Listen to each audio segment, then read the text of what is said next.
আসসালামু আলাইকুম। 90 বিল্ডার্সে আপনাদের সবাইকে স্বাগতম। আপনাদের সাথে আছে আমি ইঞ্জিনিয়ার জাহিদুল ইসলাম দীপু।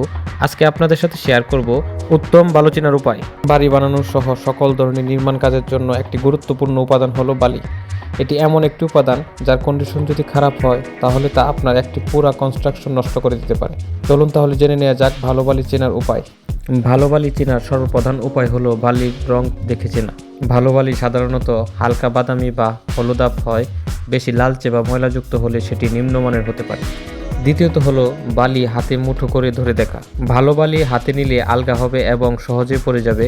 যদি বেশি কাদাযুক্ত বা আঠালো মনে হয় তবে এটি খারাপ বালি। তারপর বালি চেনার অন্যতম উপায় হলো বালি পানিতে মিশিয়ে পরীক্ষা করে দেখা। একটি কাচের জারে বালি ও পানি মিশিয়ে ঝাঁকান।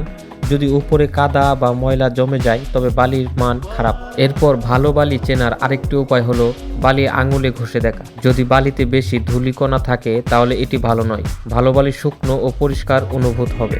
উত্তম বালু পরীক্ষা করে দেখার সর্বশেষ উপায় হলো বালুর লবণাক্ততা পরীক্ষা করা। কিছু বালি চোখে দেখলে লবণের স্বাদ পেতে পারেন। লবণাক্ত বালি ভবনের রডে মরিচা ধরাতে পারে। ভালো বালি মানেই মজবুত নির্মাণ, তাই বালি কেনার আগে অবশ্যই এই পরীক্ষাগুলো করুন। আপনারা কিভাবে বালি পরীক্ষা করেন কমেন্টে জানাবেন।